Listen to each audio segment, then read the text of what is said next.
வாழ்க வளமுடன். அனைவருக்கும் வணக்கம். இப்போ தான் புதுசாக நம்ம சேனலை பார்க்குற நீங்களாக இருந்தால் சப்ஸ்கிரைப் பண்ணுங்கள். இந்த வீடியோ ஒரு 2லேருந்து 3 நிமிஷத்துக்கான வீடியோ தான், அதனால் ஸ்கிப் பண்ணாமல் பாருங்கள். இதில் நிறைய மருத்துவ குணங்கள் இருக்குது. அது என்ன இலை, எப்படியெல்லாம் பயன்படுத்தலாங்கிறத நம்ம வீடியோவில் நான் சொல்கிறேன்.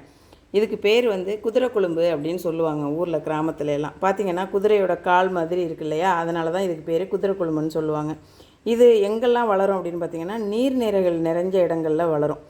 ஆற்றுக்கரை, ஏரிக்கரை அந்த மாதிரியெல்லாம் முன்னாடி அங்கே இருந்துச்சு ஊரில். இப்போ இதுவே நம்ம ஊரில் ரொம்ப கிடைக்கிறது கஷ்டமாக இருக்குது. ஏன்னா ஆறெல்லாம் தூந்து புல் புதர் மண்ணதுனால இது விளையிறதுக்கான இடமும் கிடைக்கல, நம்ம அதை போய் தேடி பறிக்கிறதுக்கான வாய்ப்பும் கிடைக்கிறதில்ல.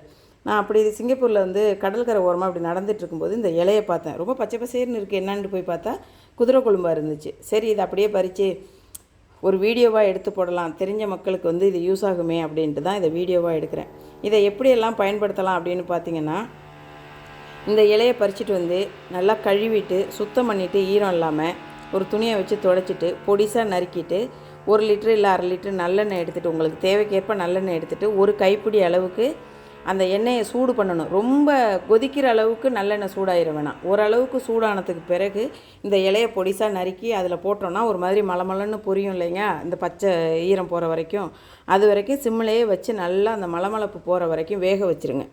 வெந்ததுக்கு அப்புறம் இந்த இலையை அந்த இலையெல்லாம் வடிச்சிட்டு ஒரு 2 நாள், ஒரு 1லேருந்து 2 நாள் அந்த இலையோட அந்த எண்ணெயில் வச்சு மூடி வச்சுருங்க ஆறின பிறகு. ஏன்னா சூடோட மூடினீங்கன்னா வேர்வை தண்ணி அதில் பட்டுரும், எண்ணெய் ரொம்ப நாள் இருக்காது.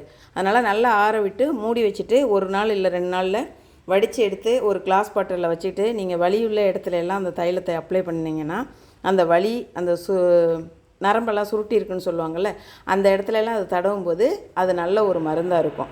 அது மாதிரி செஞ்சு பாருங்கள். இதை எங்கள் அம்மாச்சியெல்லாம் இருக்கும்போது குழம்பா கூட வச்சு சாப்பிடுவாங்க. இதுக்கு நிறைய மூலிகைகள் சேர்ப்பாங்க. இங்கே அவ்வளோதான் இலைகள் கிடையாது. இல்லைன்னா நான் அதையுமே குழம்பு மாதிரி வச்சு காமிப்பேன்.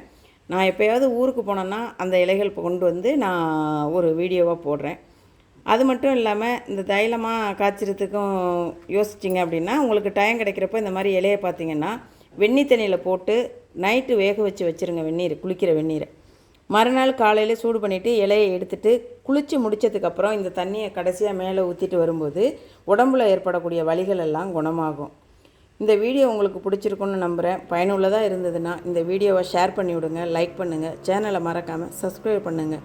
டாட்டா, பாய்.